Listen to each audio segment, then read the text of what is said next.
Hello and welcome to the I Want to Know podcast. I'm Josh Spector and I am your host.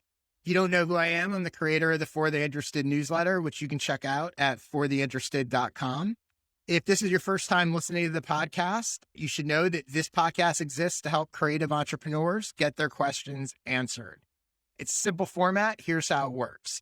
In each episode, a different guest will come on and ask me 3 questions. We'll have about a 5 to 10 minute conversation about each of them. And that's it. Very simple, hopefully very helpful to the guest and to you. And we'll try to give you some actionable tips that you can put to use. Today, my guest is joining us from New York. She is Marci Brennan. If you're drowning in photos and know that you should do something about those precious family memories, but don't have the time, Marci's company, Past Present Pix, is your savior. Marci and her husband are 2 longtime photo industry professionals who've been making their own memories together for over 30 years, and they love helping others with their comprehensive photo management. And since they're a family, they understand how to help yours. Rest assured that your valuable memories are always at your fingertips and, most importantly, safely backed up. So with that in mind, hey, Marci, welcome to the show. Hi, Josh. Thanks. It's great to be here. Yeah, I'm excited to talk to you. I know you've got some good questions that are certainly going to be relevant to solopreneurs, entrepreneurs, people that are offering a service and trying to figure out how best to kind of monetize it and maybe troubleshoot some stuff that isn't quite working as well as maybe you'd like. So let's start with your first question. What's the first thing you want to know? Well, the first thing I want to know is, what's the best way to attract qualified clients while, shall we say, repelling those who are not qualified? Right. So I love this question. And I want to drill in a little bit on sort of some of the language, right? So how do you define in terms of your business, what is qualified, what is not qualified, sort of what's behind this question? Well, in general terms, I like to attract better clients with bigger budgets because what I do is expensive. It's an investment. By repelling unqualified, I mean the tire kickers, those who expect to pay, $40 for a photo book, that sort of thing. And let me ask you, Okay. On your website, you list some of the prices, correct? I feel like not. I just had my website redone. So It's launching in August. There will be no pricing on it. Okay. But previously there was, right? And do you feel like you were still getting tire kickers, so that wasn't weeding them out? Correct. Nobody reads. Right. No. Right. So you were getting people that were reaching out to you. They didn't really know how much it cost. And then you were getting on a call with them and sort of realizing it was wasting everybody's time. Correct. Okay. So let me ask you a question. So it sounds like you used to list the price on your site. You've decided to take that off. I'm curious, what is the reasoning behind that? Not that it's right or wrong. I'm just curious why you decided to make that shift. Well, I like to have flexibility in my pricing. I'm exploring value-based pricing along with hourly pricing. What I do is tricky to value-based. So I just wanted to leave that option there for me and sort of take each client as they come. Some people have very specific small needs. They've got 10,000 photos they want scanned. That's cut and dry. Others need more intensive management. So yeah. So I completely agree with that. Again, by the way, there's not a right or wrong way to do it, but I'm personally not a huge fan of listing prices on website for those very reasons. And I'm also a fan of value-based pricing, and, and sort of each project is a little different. Typically, how does it work now? Right. So someone's interested, they email you, they set up a call, you get on a call and sort of hear about their situation and then come back to them with some sort of proposal, I'm guessing. Right. Yep, exactly. I go back to them with what I call a photo plan. And if they agree for me to do that, for us to take the next step, there is a fee for that. Mm-hmm. Well, they could take this photo plan and do it themselves, or they could hire another professional if they want. I would hope they wouldn't do that, but that's always an option. And then if they do decide to work with me, we have a roadmap of what's going to happen. Gotcha. So the first thing that I would recommend you do is I would be much less quick to jump on the phone with people. Oh, So okay. I would add a step, and maybe it's a Google form, maybe it's something that they fill out that gives you basic details, background information about their situation. Because I'm assuming right now you don't know any of that until you get on a call, except for maybe what they happen to mention on an email. Well, sometimes I do have a form on the site. Sometimes they Mhm. fill it out, sometimes they don't. And it's always, even if they do fill it out, it's like, I have a bunch of digital photos and I need them organized. So it doesn't really, Yep. it's Okay. too vague. So, I So mean, I would think about what that form should be. I would almost think about it like an application. By the way, the other thing, this does a couple things. Number one, and it's counterintuitive, but I think it will actually help you. Number one, it suggests that you're in demand and they can't just hire you. They have to apply almost to get you, right? Mhm. So that sends psychologically an interesting message that, oh, she must be good. She must be in demand. She won't just get on the phone with anybody, right? Mhm. The second thing it does is it creates a little bit of friction for somebody that's not really serious about this. They may not want to bother answering 5, 10 questions, whatever your form is, right? So that's going to weed some of those people out that aren't really serious about it.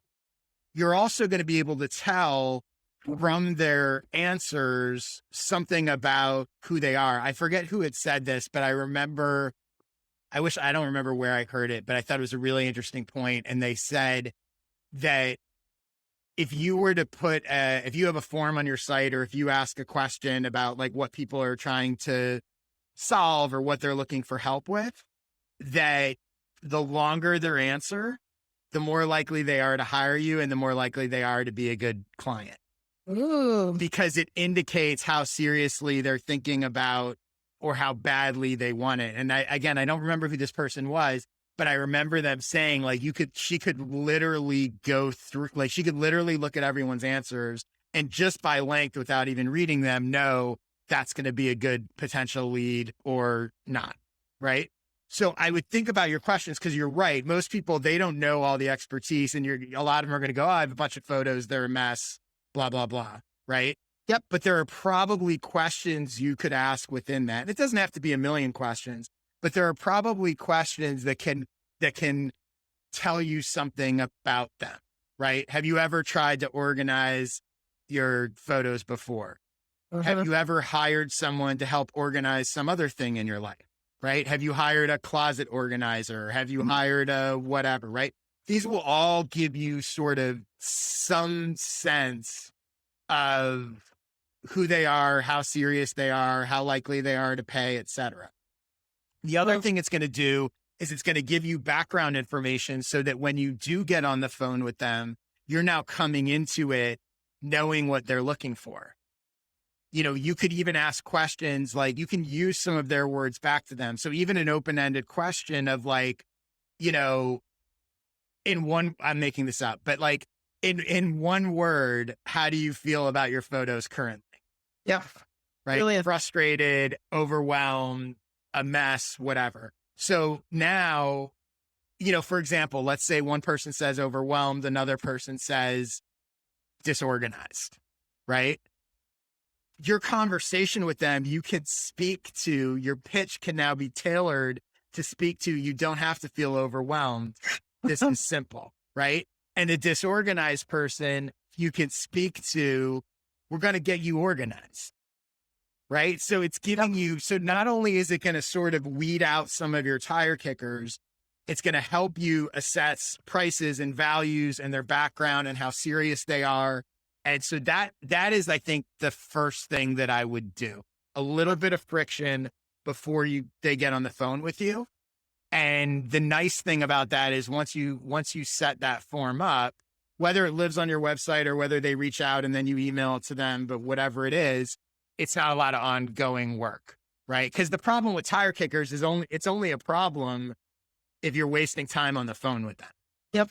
Does that all make sense? That's brilliant. Yes, I love that. And while you were speaking, you reminded me that you, in your awesome newsletter, and I hope all the listeners subscribe to your newsletter, because it's a gem. Yeah. it's true. One of the links you sent was somebody was talking about forms, and he said, Hmm. put the most important question up front, and then they put their name and their contact information at the bottom. And I had it totally backwards. And between that and your approach, I think I've just figured out how to get rid Yeah. of tire kickers. There you go. Great. And I would say, just so you know, for myself, for my clients, I don't even really do preliminary calls until you basically agreed to hire me. So very rarely will I get on the phone with somebody to be like, oh, let's talk about what it is, right? I'll send them information. I'll email back and forth sometimes, right? If they have questions, I'll certainly answer them and explain it.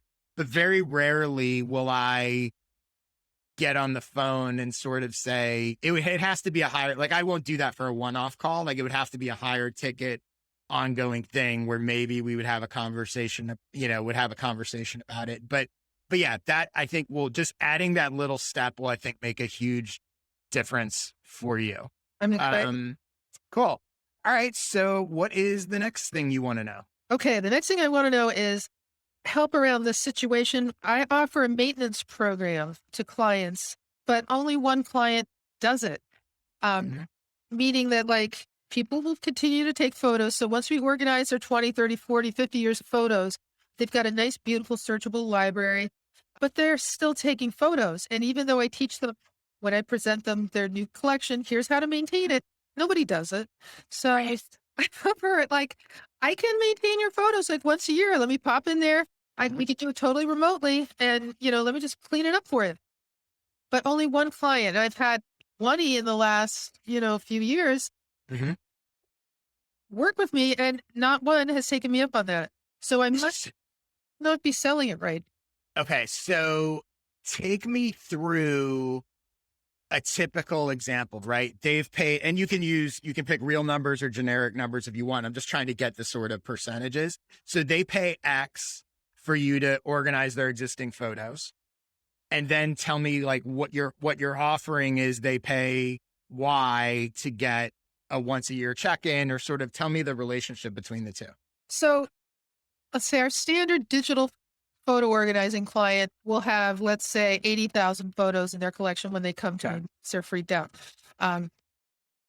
We'll organize those, we'll remove the dupes. We'll call if they need them to be called. We'll create, keywords and tags and stuff so they can find everything. And then I'll say, this is what you should do once a month. You should go through your photos and you should get rid of the screenshots and get rid of the dupes and get rid of the burst photos. And, whether you're using Apple or, well, I typically work with Mac clients, but, Mhm. or if you're on an Android, the same thing. It's pretty simple, but nobody does it. And then they find that in a year or two, they're their photos are a mess again. So up to where I organized them, they were great. But now they have this mess and they've got a wedding coming up for a friend and they want to put together a book or something for them as a gift. Right. And they're like, I can't find anything anymore. What happened? So let me ask you in terms of what they pay again, and you don't have to give specific numbers. I'll pick just generic numbers, right? So let's say that I'm making this up. Let's say they pay $1,000 for the initial organization. Okay. Yeah. It would be a lot How much? item. Right. I have no idea what the price is, but just for easy math, right? $1,000. And then what would they pay? What's the ongoing product or the maintenance? What percentage is it? Is it $100? Is it $500? Is it another $1,000? What are they paying? It really depends on how many photos they've taken. So, Okay. if they have 80,000, let's say I charge them $5,000 to Yeah. clean up their mess. Mhm. And the next year they take another 5,000 photos. It would be a lot less. Let's say it would be $800, Okay. for me to clean it up. So it's not Okay. that big of an investment. And when are you offering it to them? As soon as I deliver the finished product, I show them how to go through it. Mhm. And then I say, if you don't want to do it, I'm happy to do it. Check in with you once, every 2 months. And they say, nah, I'm good. Yeah, pretty much. I'm like, okay, Okay. how good you are. And then do you follow up with them later, or only if they reach out to you?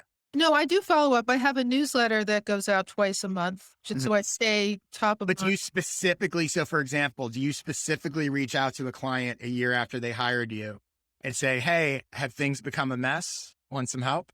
I don't. What I do is I store their photos for 6 months, and then I email them and say I'm about to delete backed up photos. Do you need help at this point? So maybe that's the problem. Maybe I should be targeting them yearly. Yeah. So a couple thoughts here. And is the offer a one-time fee? Is it a subscription? It could be. It could totally be. It's pay as you go, though, basically, right? Yeah. You're not locking them into. Okay. So here's the first issue that I see is they're hiring you to fix a problem they have initially. You come in, you fix their problem. Yep. They're like, oh my God, this is amazing. My problem's gone. Yeah. And now you're trying to sell them for a problem that they don't have. And in their mind, they think, now I'm not going to go back to that, right? I'm going to be fine, right? It's almost like, this is a weird analogy, but like the person that loses weight or that gets in shape assumes they've turned the corner. They don't assume they're going to go back and put on more weight. Correct. Right? They just paid you thousands of dollars or whatever. My photos are organized. Great. Like they're not in the mindset of I'm going to have another problem. And they actively don't want to believe that because it's going to make them feel like I just paid for this and this, I'm just going to wind up back where I was. Right. So that's a hard sell timing wise. And it's almost undercutting the victory moment that you've just given them. Wow. So my advice would be is I would not be trying to sell that at the end of sort of the initial service. I would sell it before they hire you as an upgraded package when everything's a mess. Oh my God. Which also might help them buy initially, because I am sure there are people that are like, I'm going to pay her. She's going to organize everything. And I'm just going to go back to my usual ways. And this is going to be a mess. So why am I going to pay if I'm not going to maintain it? But for you to come in and say, here's how much it costs. And you're going to forever be organized because you can pay up front for as many yearly maintenance things as you want. And in that state, the person might go, I'll take 5 years of maintenance. And you could even give them a discount on the maintenance up front. So now they're buying, I'm going to be organized and would be organized for the next 5 years for a little bit more money. That's like what they do with computers. And whenever you buy a fancy electronics, like buy our warranty package. Right. Mm-hmm. Right. So the first thing I would do is I would offer it up front. Because number one, I think it's going to help you sell more up front anyway. Because I'm sure there are people that are like, I'm not going to keep up with this. Yep. Like, it'd be great to have, but it's just going to go right back to being a mess. Yep. So I think it removes that reason for people to say no. I also think they're already, if they're in the moment that they're going to buy this, like you said, just like a warranty, why wouldn't I be like, yeah, I might as well have at least another year's maintenance. Well, sure. Here's another, what's the difference between me paying $5,000 and $5,800? Right. Doing it anyway. I might as well do it. Right. So that's where I would emphasize trying to sell it. You could even potentially make your base package include the maintenance. Mm-hmm. Yes, price accordingly, right? Like the way I used to treat subscriptions was the annual, like let's say I was doing a newsletter subscription that was $10 a month, right? I would purposefully price an annual at $10 a month and then a monthly at $20 a month. I didn't really want people to take the monthly. I wanted them to take the annual. Yep. You want people to take it with the maintenance, right? So you could go, this is my package. It includes, I'm making this up. It includes 2 years of maintenance. If you don't want that, you can buy just the one-off, but you can price it a little more.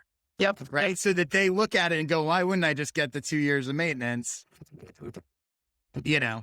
It's what I'm making this up, but whatever it is, it's $6,000 with 2 years of maintenance.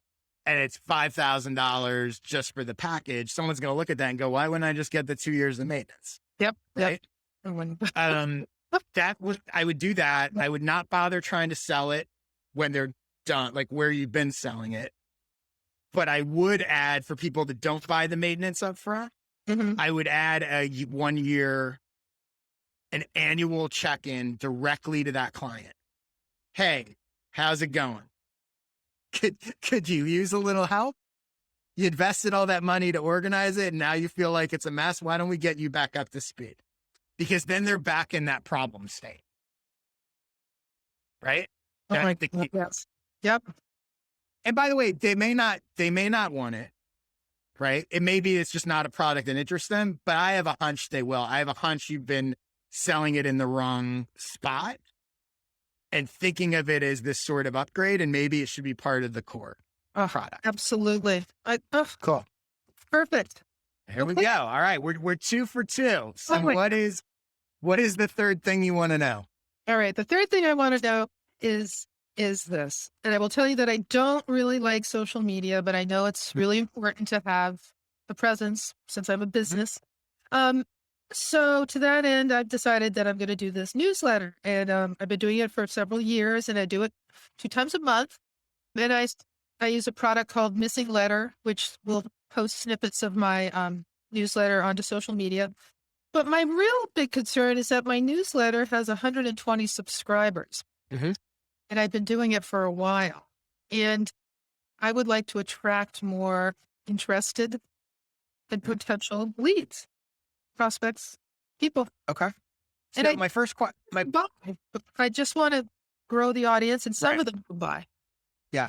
So my first question is, where the people that are on it now, where did they sign up? Because I went to your website and I don't even think I saw a sign up form. There's a pop-up that I know people don't love pop-ups, but there is a pop-up now that should appear when you first go to my homepage. And that's where most of the subscriptions come from. And some do come from forwarded newsletters. Okay. So the first thing you should do is you should have a specific sign up page on your website that you can drive people to. Because right now, I saw the pop up the first time I went to your site, but maybe that's to only show once. Some people block pop-ups. Like you want to make it a priority. So you should absolutely have a page. I would even put it link to it in your navigation menu on your website. And I would even probably mention it or promote it somewhere on the homepage of your site. Oh, I see at the bottom, you have to get 3 quick photo work tips you can use now when you sign up for a monthly email newsletter. By the way, for anyone that's listening, and we'll put a link in the show notes, the website is Past Present Pix, Pix.com. Okay. And then when I click that subscribe button, I'm just looking at now, it says photo organizing newsletter. Subscribe to our monthly newsletter for the latest news and tips to help you manage your growing photo and video collection. Receive a PDF of the technique we use for organizing our visual memories. So let me ask you a question. And this is there's no one right way to do this, right? I've written a post about this that we'll link to also, that is how to use a newsletter to get clients. And one of the mistakes that I think people make when they're in a service business is they're sharing their expertise in that service, but there's an alignment issue, because the people that are hiring you in part because they don't want to they want you to do it for them. Right? They don't really, my guess is that you're sharing tips to help people learn how to organize their photos, but your clients don't want to learn how to do it. They want to pay someone to do it for them. Yes. I'm guessing. Yes. Right? This is very obvious. So this is not like everybody does this, and I'm not saying that you can't do it. The obvious thing to do is, I'll share my expertise on it. But what you're attracting in theory is you're attracting people who want to learn how to do it for themselves. Now, some of those people might hire you to do it. Okay. Right? I'm going to give you sort of an alternate example. Not saying you do this, but just sort of as a brainstorm exercise, right? If your newsletter was not specifically about not just about photo organization, but was about easy ways to get organized, easy ways to organize your life, it would attract people that are looking for easy ways to organize their lives. That aligns with the service you offer, right? So I'll give you another example, right? Imagine if all you did, and it could be curated. And by the way, curated newsletter can also be simpler to write than having to create your own stuff all the time, right? Yep. Imagine if your newsletter was weekly and all you did was promote one service out there like yours that people can hire to organize something in their life. So one week it was like, want to organize your closet? Here's the expert on closet organization. Want to organize your computer files? Here's the expert on computer files. You're just recommending each week one person that people can hire or tap into or follow or know that can help them organize. The audience for that is people that want to hire people to organize stuff for them. Right? Right. The other thing that would do is every one of those people that you're featuring, you could say, hey, I'm going to feature you in my newsletter. Would you do the same to your email list? Would you tell your email list about me? So every issue is literally a built-in cross promotion. So that closet organizer who you've just told your 120 subscribers or whatever you have about, right, can now tell their 150 subscribers about you. Gotcha. I'm not saying this is the way you need to do it, but conceptually, it's an example of thinking about ways to use your newsletter or email list in a different way other than just, here's how to organize the photos on your computer. Because ultimately, you want them to hire you to organize them. I don't, it's funny. All this time I'm thinking if I tell them how to do it, like they're going to say, she's the expert and okay, I'll just hire her to do it because they'll read through it and go like, oh, hell no, that's too much. I'm not going to do that. So that's what I'm thinking. But by the way, that's not entirely wrong. Like you definitely could do that. And you also, by the way, could merge the two ideas. Your newsletter could be two quick things, right? It could be your photo organizing tip of the week and your recommendation of another person that they can hire to help organize something. Perfect. And again, the thing I like about it too is promotionally, right? And it's not that hard. You could find a bunch of people that do all sorts of, let me go find someone that helps people organize their recipes, or let me go find someone that helps people, organize kids' toys or whatever. I'm sure there's a million people out there, doing organizational stuff, and they'll be more than happy to return the favor because you're not competition. Yeah. And so that's going to help you grow. And it's an interesting niche. So a couple other things. So number one, definitely set up a page on your site prominently for the newsletter. Okay. Number two, think about format wise, if you want to tweak what you're doing. Ideally, 2 issues a month would be better than monthly. And again, I think if format wise, it's simpler for you to do, it's easier for you to send more frequently. Most people overwrite their newsletters and they make, they do it monthly because it's a whole epic thing. And it's like, just shrink it down and, cut it in half and do it twice a month as opposed to once a month. Yep. Then the other thing, a few other just sort of quick ideas. One, you could absolutely create like a free, 3-day email course that's like automated. That's a great way to sort of attract, if you could imagine if you could give people 3 quick things anyone could do to start on this path of getting organized, right? For free. They sign up, they get 3 emails over 3 days. Each one is like, go to your very tactical act, go to your thing, sort for this, delete all these, whatever, right? So that would give you sort of a lead magnet that would give people a reason to subscribe. Cross promotions, we talked about other newsletters, other stuff. And then the other one I would say is if you haven't, I'm sure you could get booked on podcasts. There's probably a million podcasts about getting organized and not only getting organized, but dive down into the niches, right? Go pitch yourself as a guest to, for example, right? Podcasts that are aimed at moms, there's a million of them. Yep. Right? Reach out to them and go, hey, I'd love to come on and share some tips for moms about how to organize their photos. I think they would book you in a second. Yes. Right? Agreed. Understand that your skill and your niche can go way beyond you don't have to just go on photo podcasts. You don't have to just go on organizational podcasts. Yeah. You could almost go on anything, right? I'm sure there's podcasts for wedding photographers, Yep. right? Yep. Go on there and be like, hey, let's talk about how to organize your photos. So I think you have a really powerful niche that I think would be appealing to a lot of podcasts. And it's a great way to get more exposure. Wonderful. These are excellent tips. Great. All right. So that about does it. Tell people, I know I mentioned your website, but let's mention it again. Anybody that's listening to this and wants your help, where should they go? What should they do? They can go to Past Present Pix. That's Past Present Pix, Pix.com. And it will be new and improved as of August 1st. Nice. So that's the spot you can find me. Yeah. And they'll soon be able to fill out their form to prove they're actually interested in you and not just tire kickers. If you're a tire kicker, don't go there. Don't bother. Yeah, exactly. Cool. Well, just some of my quick plugs for stuff. Again, my newsletter, fortheinterested.com/subscribe.